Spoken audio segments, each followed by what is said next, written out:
Chamamos ao palco o doutor Marco Aurélio Torrentegui, advogado formado pela Universidade Federal de Santa Maria e doutor pela Faculdade de Direito da Universidade de São Paulo, sócio em Tosini Freire Advogados, atuando na área de ciências da vida, litígios completos e litígios complexos, com ênfase em biotecnologia, novas tecnologias em saúde e direito sanitário. Além disso, é voluntário na AME, Amigos Múltiplos pela Esclerose, e no MOPEM, Movimento dos Portadores de Esclerose Múltiplas, representando o MOPEM como Conselho Nacional de Saúde perante o Ministério da Saúde para o triênio 2015-2018, para que ministre a palestra O Direito Fundamental à Qualidade de Vida na Esclerose Múltipla, Instrumentos Garantidores.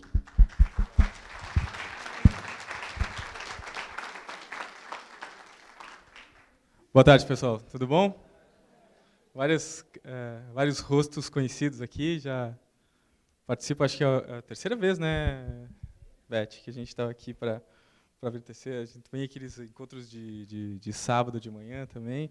Bom, é sempre um prazer estar nos eventos da ABCEM, com essa turma engajada, seja aqueles que, por alguma razão pessoal, como eu, estão tocados pela causa da esclerose múltipla, seja aqueles, como muitos de vocês, que por estarem numa universidade como essa, que tem essa preocupação, estão aqui sempre dispostos a ouvir um pouco mais, ou às vezes um pouco de mais do mesmo, mas estão sempre dispostos a debater esclerose múltipla. É sempre muito bom estar aqui. Eu agradeço a Beth e parabenizo o trabalho, em nome da Beth, de toda essa turma da ABCEM, que a gente sabe que é uma turma grande. Parabéns para vocês. E muito oportuno esse tema que a gente vai discutir hoje, o direito à qualidade de vida. Já vim aqui falar sobre outros temas, e falar sobre direito de qualidade de vida é um tema perigoso. E eu me vi fazendo uma coisa que depois eu vi que não era legal. Eu estava preparando o tema para falar aqui hoje, e eu pensava na qualidade de vida como tudo que tem que estar na qualidade de vida para um paciente com esclerose múltipla. De repente eu parei, pensei e disse: é muito importante a gente pensar no o que é essa qualidade de vida, mas talvez seja mais legal ainda ver a outra volta do parafuso e fazer uma crítica sobre a própria ideia que muitas vezes nós, pacientes, ou os cuidadores dos pacientes, têm a respeito de alguém com uma doença grave, crônica, como esclerose múltipla. Muitas vezes a gente olha para aquele paciente, ou a gente, como paciente, se olha com uma expressão que um jornalista da saúde usa muito, o Ventura, com um certo coitadismo, e já pensa: agora eu preciso de coisas para compensar a minha tragédia, e tudo isso vai entrar num enorme balaio de gato chamado qualidade de vida. Então é muito perigoso a gente falar sobre esse assunto, porque a gente corre o risco de desistir já na largada. Eu vou explicar isso tudo durante a nossa conversa, nessas 4h30 que a gente tem pela programação. Então, esse é o caminho que a gente vai seguir. Eu só estou anunciando que vai ser a nossa conversa. É muito perigoso a gente falar sobre qualidade de vida ou sobre o direito à qualidade de vida, porque é muito fácil a gente cair numa situação de coitadismo, como costuma dizer o Ventura, e passar a achar que a gente é mais importante, ou que a gente tem mais direitos que os outros, só porque a gente tem esclerose múltipla. É uma doença múltipla sobre diversos aspectos, pelas múltiplas dificuldades que se tem, também os múltiplos direitos que alguém com esclerose múltipla tem, as múltiplas opções terapêuticas, as múltiplas explicações que a gente tem que dar para as pessoas quando elas querem entender o que a gente tem. Enfim, é uma doença múltipla sobre diversos aspectos. Mas a gente tem que tomar esse cuidado. Então, a gente vai falar sobre o direito à qualidade de vida, como defender esse direito, o que a gente pode ter como mais importante nesse espectro todo, porque é muito amplo você falar o que é qualidade de vida, mas o direito trata disso, sim. Por exemplo, qualidade de vida é almoçar às 14h, né? Ah, boa, foi pegadinha, né? Eu soube aqui que vocês acabaram de almoçar, então eu sei que agora está todo mundo calmo, então fico feliz. Pior se eu tivesse dado a palestra da 13h, aí vocês iam querer me jogar. Que qualidade de vida, que eu quero almoçar. Pô, né? Mas Veja que interessante. O direito conceitua quase tudo. Essa coisa dos advogados de quererem, né, colocar tudo no papel, em termos claros. E o direito conceitua a própria saúde. Existe um conceito legal, no sentido de estar na lei, da saúde, que está num tratado internacional, que é o tratado que constituiu a Organização Mundial da Saúde. A gente chama de Carta da OMS, Organização Mundial da Saúde, de 1946. E esse tratado é uma norma aplicável no direito brasileiro. Esse tratado foi incorporado ao ordenamento jurídico nacional, foi aprovado pelo Congresso e, portanto, ele é legislação também aqui dentro do Brasil. Mas lá vai ter um dos dispositivos desse tratado que diz o que é saúde. E vai dizer assim: saúde é o mais completo bem-estar físico, mental e social, e não apenas a ausência de doença. Ponto. É isso que diz. O mais completo bem-estar físico, mental e social, e não apenas a ausência de doença. Isso nos dá uma dimensão muito interessante do que é a saúde, e é um conceito que vocês, que são os estudantes dos cursos da área da saúde, eu sei que são vários cursos, vocês certamente já ouviram esse conceito desde o primeiro semestre de faculdade, estão muito acostumados a ouvir isso sempre. Mas, para um advogado, é interessante olhar para isso, porque a gente vê como é um conceito vago, como é um conceito amplo. E aí eu fui ver o que os juristas dizem sobre esse conceito. Aí tem alguns que criticam, que dizem: esse conceito ele é amplo demais, é muito vago, é um balaio de gatos, ninguém sabe o que isso significa e, portanto, é um mau conceito. Você precisa especificar esse direito. Os direitos fundamentais passam por esse caminho da especificação. Mas tem um outro grupo de juristas ou de pessoas que escrevem sobre o direito que vão dizer: nossa, esse conceito é muito bom, justamente porque ele é vago.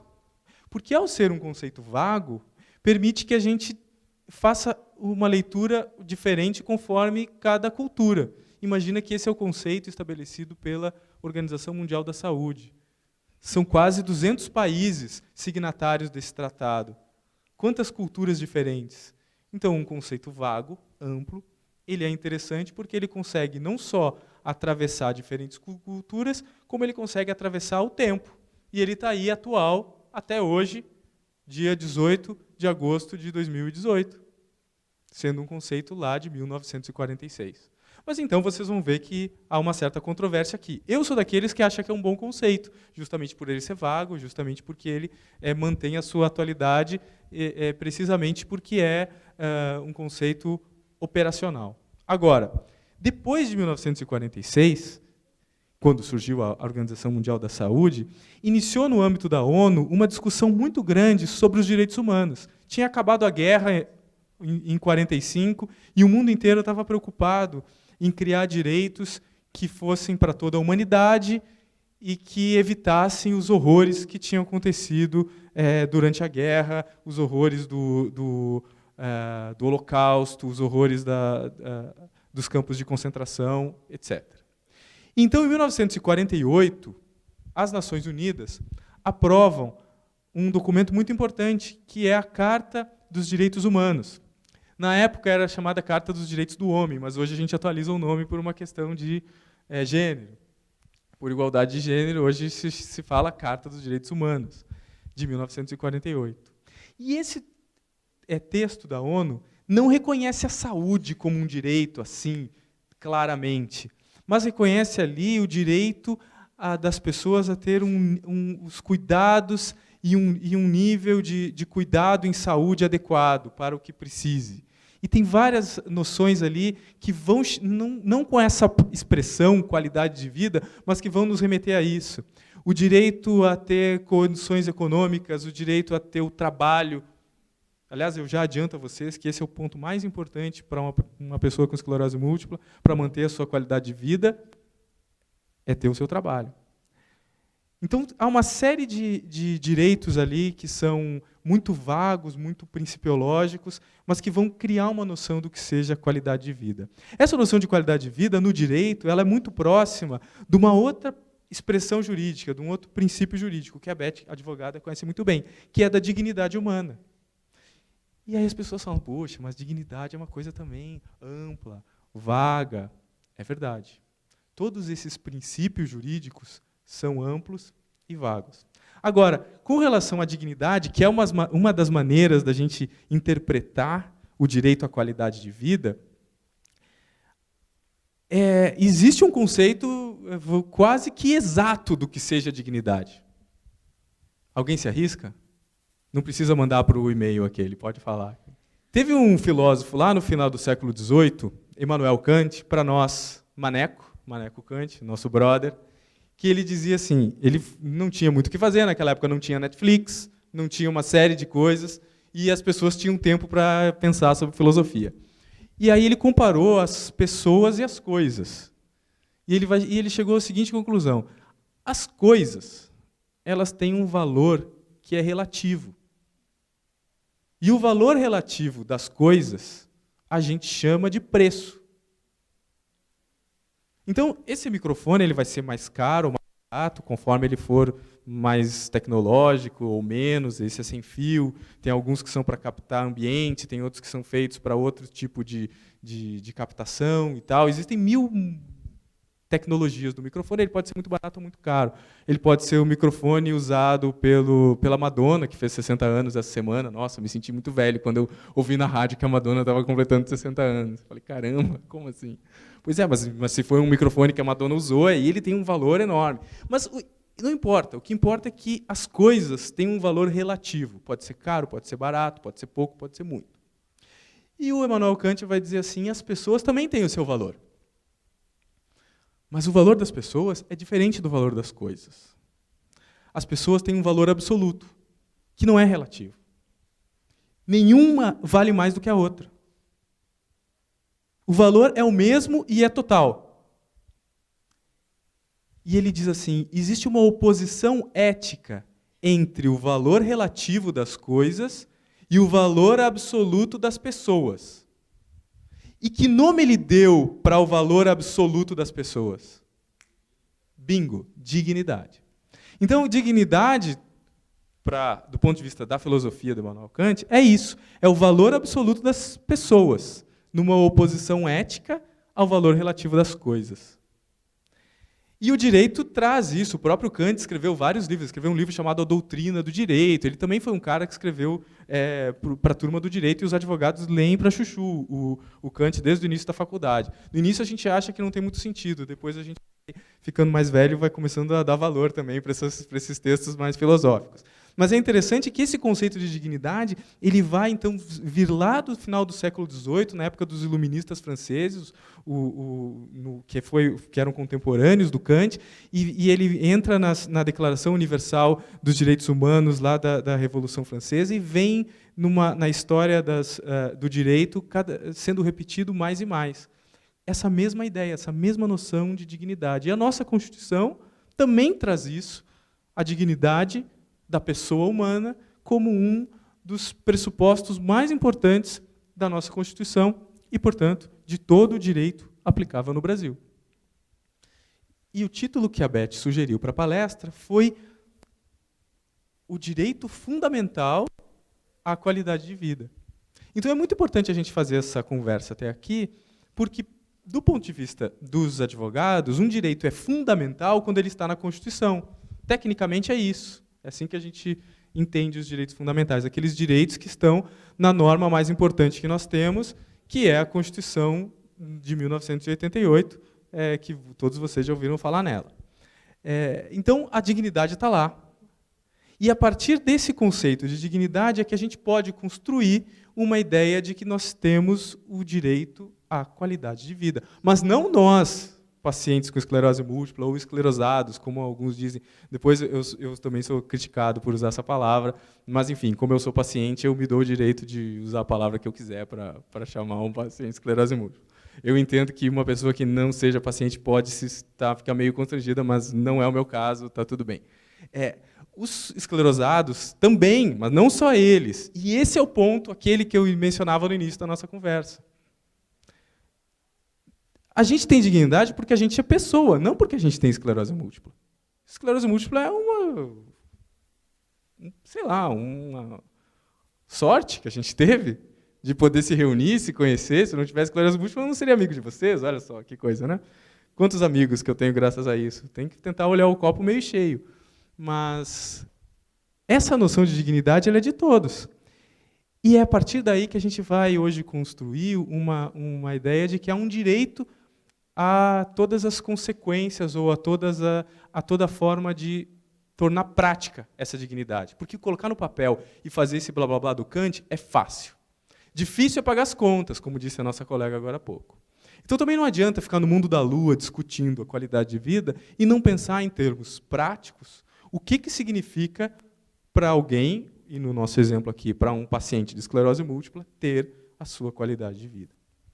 E eu já vou adiantar o que eu acho mais importante. O mais importante para alguém que tem uma doença crônica ou que tem uma condição de saúde complicada é poder levar sua vida, entre aspas, mas bem entre aspas, de modo normal. É claro que o Caetano já nos ensinou que de perto, bem de perto, ninguém é normal. Tá? Isso o Caetano Veloso já nos deu essa lição. De perto, ninguém é normal. Mas de longe, e a gente sempre está meio de longe quando observa as coisas, de longe a gente pode ter uma ideia do que seja levar uma vida normal. É ter conta para pagar, é ter um pneu para trocar, é ter um chefe chato, ou ser o chefe chato. É isso que é levar uma vida normal. E o mais importante aqui, ou talvez um dos aspectos mais importantes para a gente discutir hoje, olhando para o que é a vida nossa de pacientes, é o problema da nossa empregabilidade, que é um negócio que a gente discute pouco, eu acho. Os pacientes se reúnem para falar sobre seus direitos e falam o novo medicamento, XPTO, aprovado lá, a lista, o protocolo clínico da Conitec. E a gente fica muito discutindo o tratamento, fica pouco discutindo outros aspectos que não são ali relacionados ao tratamento. Aliás, o maior indicador de qualidade de vida, para mim, pessoalmente, é eu me lembrar que me esqueci que tenho esclerose múltipla.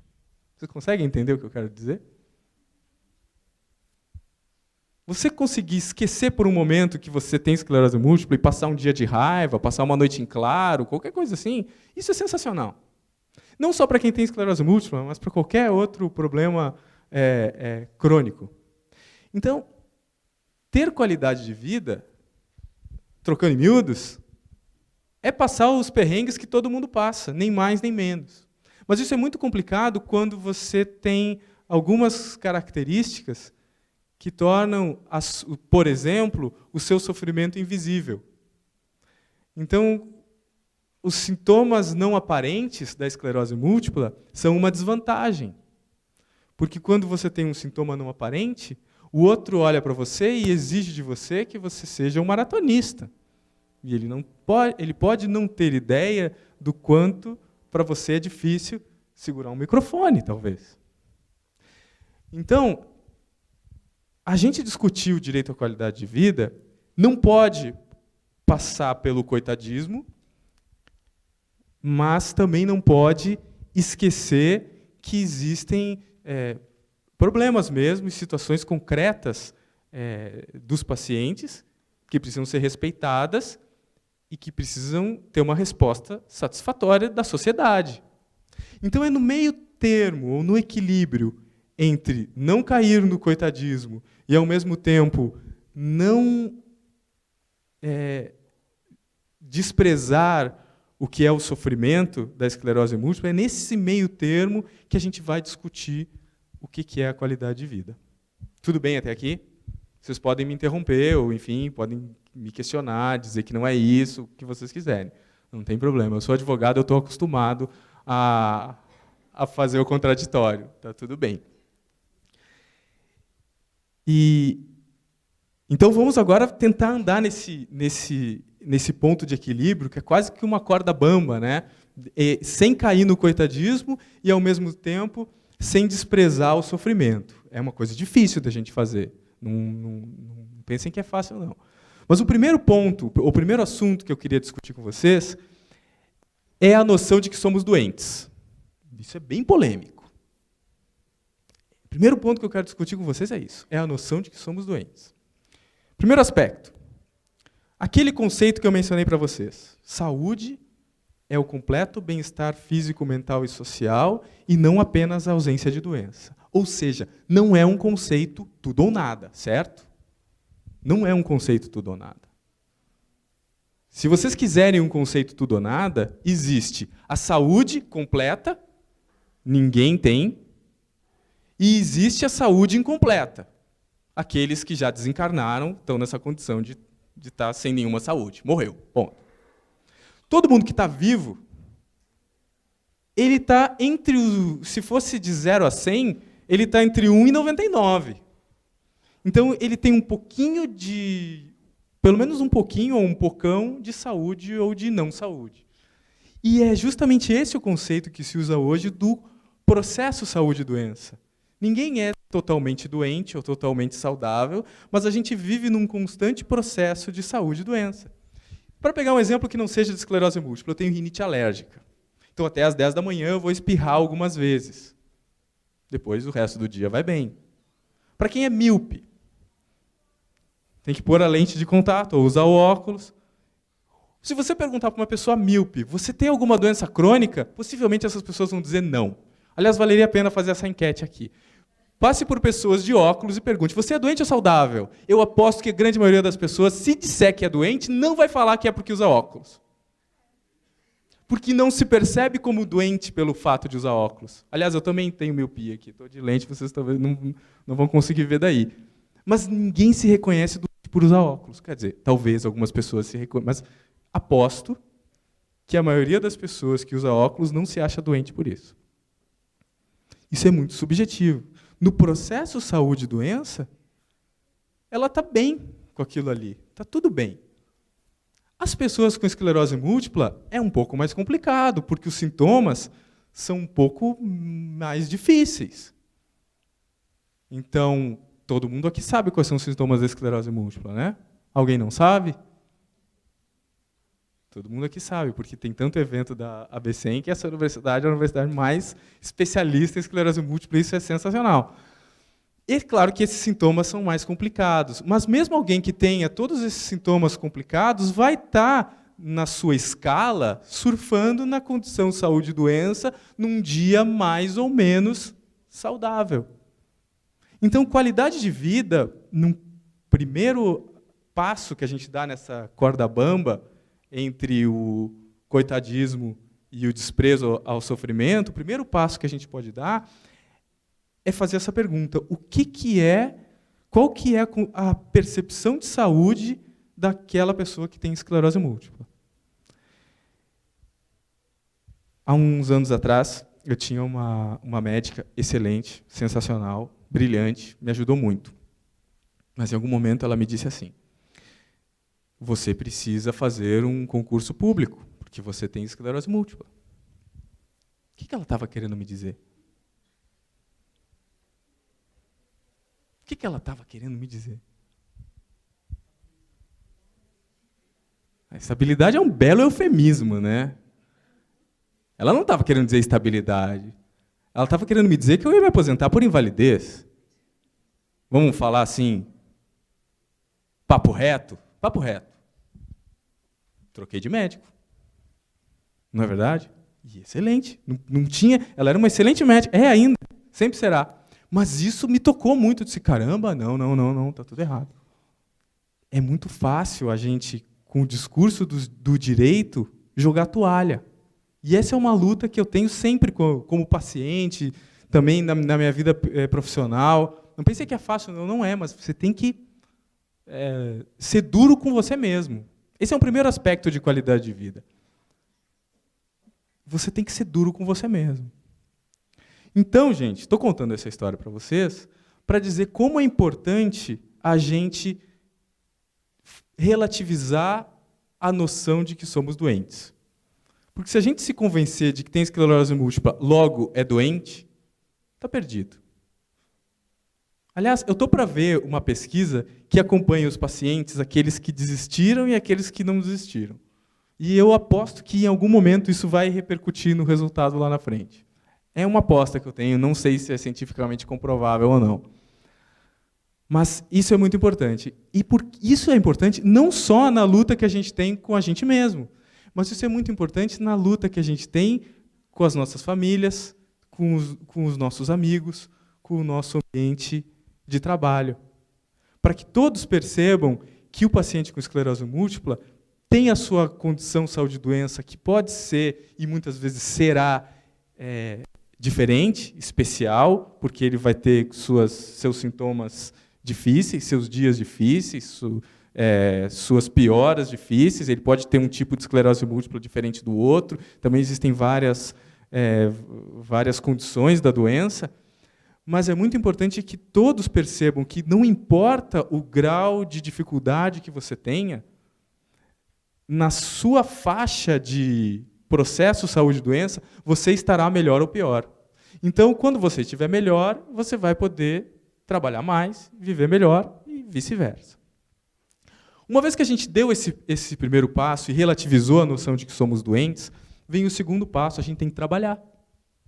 Então, uma coisa que me incomoda, e eu vou confessar para vocês, e vou até talvez desafiar aqui uma controvérsia, uma coisa que me incomoda é quando algum paciente me procura assim: Marco Aurélio, acabei de ser diagnosticado, vida, que droga. Passei por isso também, aquelas etapas, né? Primeiro, não é comigo, negação total, não, está errado, quero fazer de novo esse exame, essa ressonância está errada, quem disse que meu cérebro é um dálmata? Não, faz de novo. Depois da negação, aí vem a autocomiseração, pobre de mim, porque eu... Daí, no fim do dia, vira rotina. Na hora que vira rotina, aí você consegue até pegar um carro, dirigir 15 km e dar uma palestra sobre isso. Aí você faz, aí está tudo bem. Mas até virar rotina não é fácil. E nesse meio do caminho, muitas vezes eu escuto os pacientes falarem para mim assim: como é que eu faço para me aposentar? Como é que eu faço para tirar o rodízio lá, né, para não precisar me dispensar do rodízio? Obrigado. E para conseguir comprar o carro sem pagar o IPVA? Já olham para os... Vocês que usaram essa palavra. É bem relativo, porque é uma coisa que pode te escravizar psicologicamente também, né? Pode te pegar no contrapé. Então, eu não tenho certeza de que a melhor definição para isso seja benefícios, honestamente. É claro que é um direito, está na lei. É um direito que vai contribuir muito para a qualidade de vida daquelas pessoas que precisarem dele mesmo. Mas quem não precisar desse direito pode se sentir muito feliz de dizer: poxa, é terça-feira, é dia do meu rodízio, tenho que acordar às 6 para chegar no trabalho antes das 7. Isso não é ruim, gente. Isso também é qualidade de vida.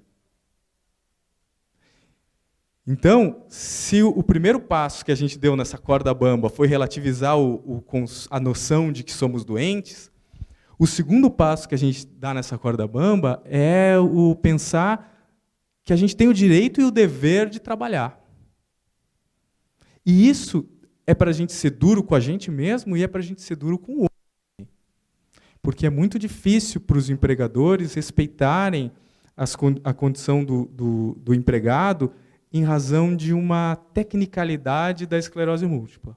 Como é que a esclerose múltipla nos ataca? Na maioria dos pacientes, né? A gente sabe que existem outras formas de apresentação da doença, tem vários médicos que vão falar aqui, eu não vou me meter a falar sobre isso, mas para aqueles que têm esclerose múltipla remitente recorrente, você tem surtos, não é isso? Essa palavra é sensacional, né? Ótima, né? É. Mas tudo bem, você tem os episódios de inflamação ou de desmielinização, é isso, né? Os médicos aqui, os profissionais de saúde, os técnicos, é isso. E aí, o que acontece com esse profissional que tem um surto de esclerose múltipla? Ele precisa passar por um tratamento de corticoide, né? Então, precisa ficar internado por 3 dias? 5 dias? Depois ele volta para o trabalho, com a carinha redonda do corticoide, uma bolacha traquinas, né, com aquele rostinho de sapo, delícia, sensacional. Tem umas fotos ótimas. Um dia eu vou trazer umas fotos da época que eu tinha um cabeludo e com o rosto redondo. Assim. Bom, mas do ponto de vista do direito, isso é complicadíssimo. Porque você tem aquela regra de que o profissional que está com problema de saúde, ele entra na sua licença legal, pelo fato de estar doente, com o laudo do médico. E o empregador suporta os primeiros 15 dias, as 2 primeiras semanas, em geral, e depois disso, quem suporta essa conta é o Estado, certo? Você entra no benefício da Seguridade Social. Então, veja que quando um paciente tem um surto, ele fica justamente naquela janela temporal que ainda é prejuízo para quem? Para a empresa. Então, o paciente que começa a ter muitos surtos, ele se afasta do trabalho por poucos dias. Mas isso pode, e muitas vezes acontece, fazer com que ele perca o seu emprego.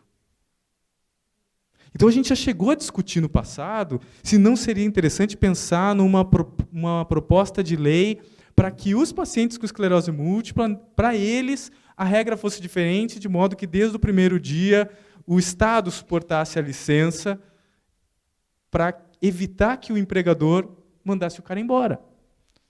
É polêmico isso.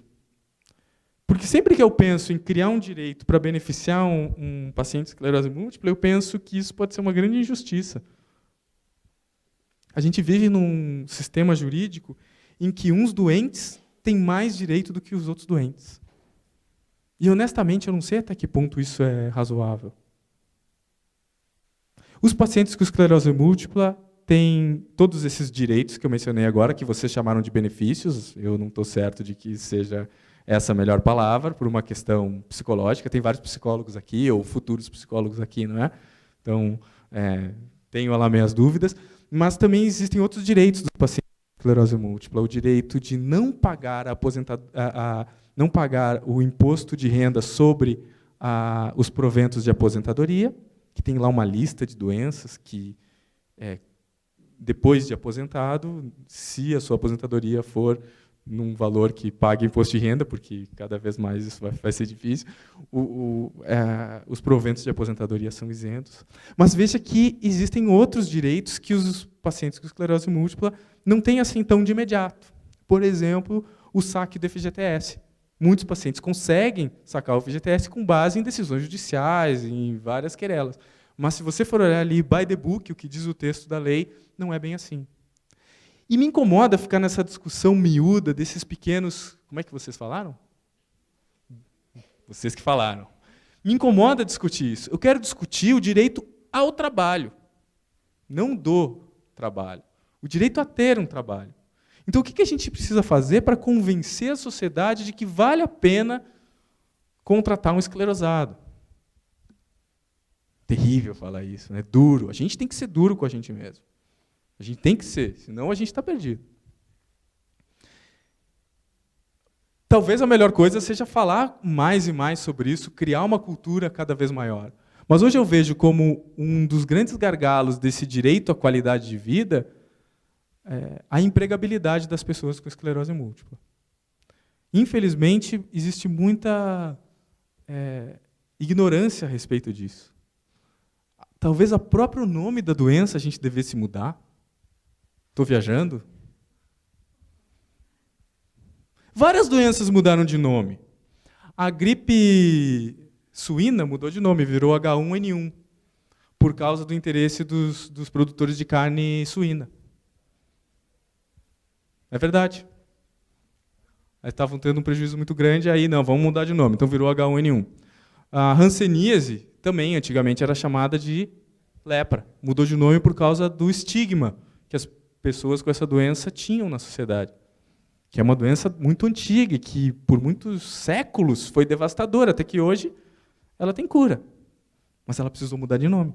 Eu não sei, uma dúvida. Eu não sei se esclerose múltipla também não deveria mudar de nome. Que é um nome que as pessoas já confundem com outras coisas, tem muito pavor em cima disso e tal. Mas, enfim, a gente tem, então, que andar nessa corda bamba, mas a gente também não pode deixar de andar nessa corda entre o coitadismo e o outro lado, que é o desprezo ao sofrimento. Não me entendam mal, não achem que eu estou desprezando o sofrimento. Não estou. Eu sei o quanto ter esclerose múltipla é duro, os sintomas são não aparentes. Então, a fadiga é um negócio complicadíssimo, né? É uma coisa que é invisível, e aí vem o outro e fala, você está preguiçoso. Daí você pensa, se eu não tivesse com fadiga, eu te daria um murro. Não é isso que vocês pensam? Pode falar, não tem problema, a gente está falando aqui, entre amigos. Né? Aqui, ó. Falando em fadiga, eu li uma frase essa semana que eu achei genial. Ninguém nunca vai saber o que é fadiga até ter que descansar após o banho. Tá vendo? Isso é uma boa metáfora. Mas então, gente, o direito à qualidade de vida, ele é muito bonito naquele início de conversa que a gente fez, para colocar no papel e falar sobre isso. Na prática, os mecanismos de efetivação do direito à qualidade de vida, eles até já existem. Existem nesses direitos que vocês chamaram de... Como é que é?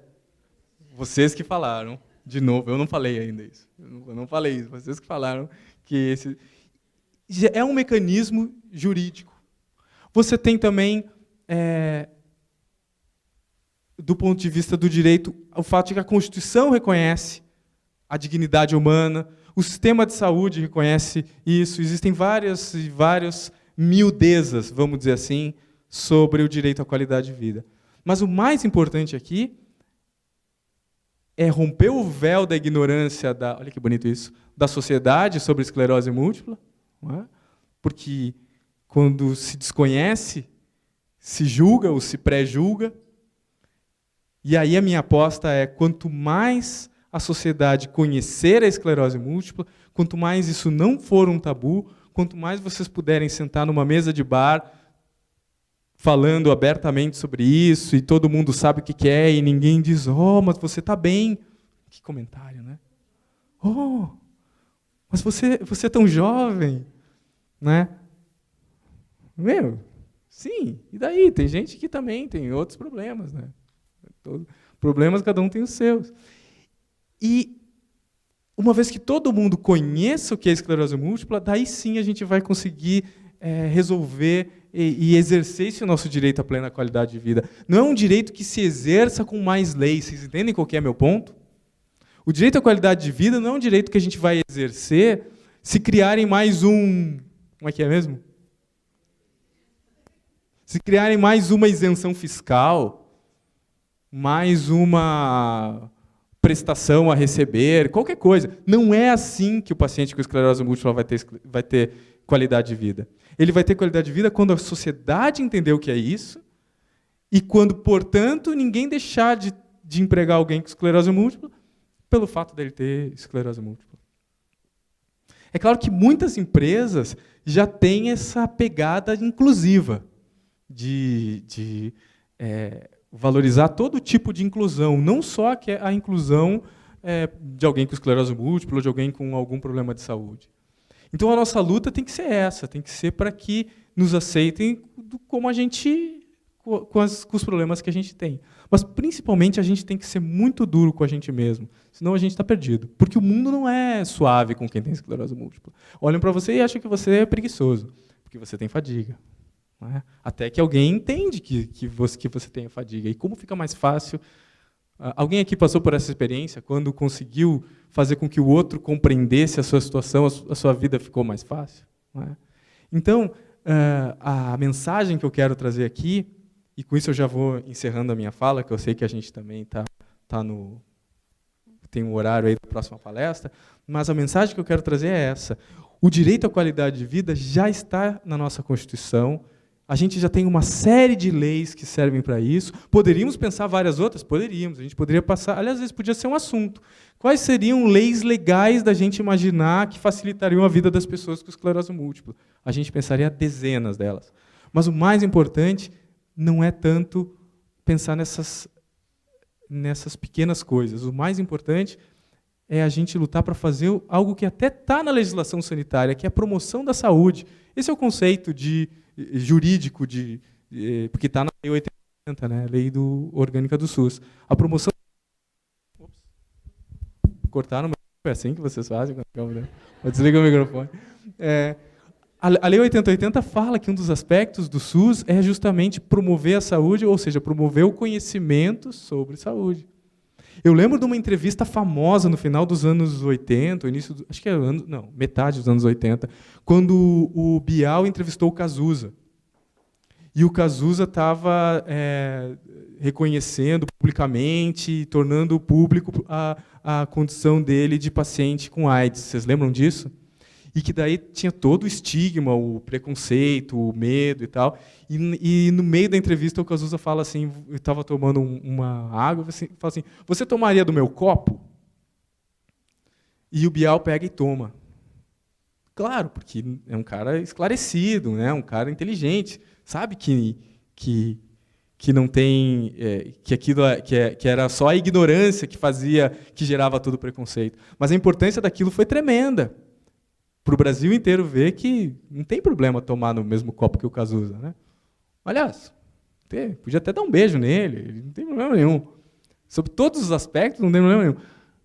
Mas vejam como essas coisas são importantes. Esse exemplo da AIDS dos anos 80, do que foi a luta dessa turma, né, das associações de defesa dos direitos de HIV/AIDS dos anos 80, dos anos 90, servem até de inspiração, até hoje, para várias doenças. Vocês veem, a esclerose múltipla é uma das doenças que tem mais direitos, ou que tem o seu protocolo atualizado, ainda que o nosso protocolo esteja muito longe do que a gente gostaria que fosse o protocolo clínico. Já vim falar sobre isso há um ano atrás, né? Foi sobre o PCDT. Ainda que o protocolo clínico da esclerose múltipla esteja muito aquém do que deveria estar, existe um protocolo clínico. Quantas doenças não tem nem isso? E muito porque nós somos adultos jovens também. É uma coisa que me incomoda, assim, filosoficamente. Porque uma doença de adulto jovem é de gente engajada, é de gente que vai, cria uma ONG, põe a boca no trombone, reclama, reivindica seus direitos, conquista seus protocolos clínicos. Quantas outras doenças são negligenciadas, são invisíveis, ou são agudas, o paciente não tem tempo de criar uma ONG, ele morre antes. É duro isso, né? Quantos pacientes têm menos direitos porque têm outras doenças? Então, sempre que eu falo sobre os direitos do paciente, eu fico com essa culpa cristã, sabe? De pensar, caramba, por que umas doenças têm mais direitos do que as outras? Isso é justo? Eu não sei. O que eu sei é que a gente tem que criar cada vez mais espaços como esses, discutir cada vez mais isso, e pensem nisso que eu disse para vocês. A próxima vez que alguém falar para vocês, mas você tem o seu... Tem outra palavra também que gosto de usar, né? Privilégio, né? Também. Muito da tradição, talvez, brasileira, de todos os séculos que a gente teve de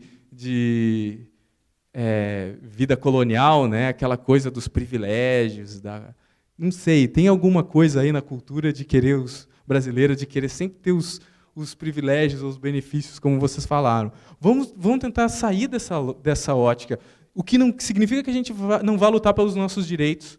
A gente tem que sim lutar pelos nossos direitos por meio da maneira mais eficiente, que é do convencimento. A maneira mais eficiente de eu conquistar um direito é convencer o outro a me pagar. É muito mais eficiente do que ter que mover mundos e fundos para obrigar alguém a me pagar. Para dar um exemplo bem simples, né? Se você convence o outro de que ele tem que te dar aquilo, é eficiência total. É isso que a gente tem que tentar fazer na sociedade. Convencer o outro de que vale a pena nos empregar, de que vale a pena nos dar uma chance. Tem um provérbio chinês, que com isso eu termino a noção do que é qualidade de vida, ou de um direito à qualidade de vida. Tem um provérbio chinês que diz assim, nenhum homem, e já é meio machista, né? A gente pode mudar, nenhuma pessoa que acorde para trabalhar antes do sol nascer, 360 dias no ano, deixa de enriquecer sua família. Isso é um provérbio chinês. Interessante. o valor do trabalho e tal. Tirando aquele início machista, é o valor do trabalho, bacana.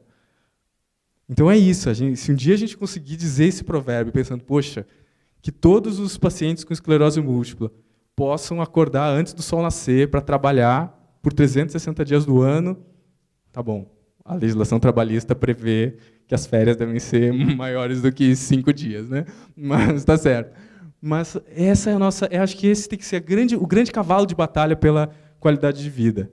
É a gente conseguir melhorar o nível de empregabilidade. Existem algumas iniciativas de pesquisas, até o Dr. Denis está fazendo uma pesquisa interessante sobre a empregabilidade na esclerose múltipla. Tem algumas, a gente vai começar a ver alguns dados bacanas sobre isso, e eu acho que isso vai ajudar também até se pensar em políticas públicas sobre isso e tal.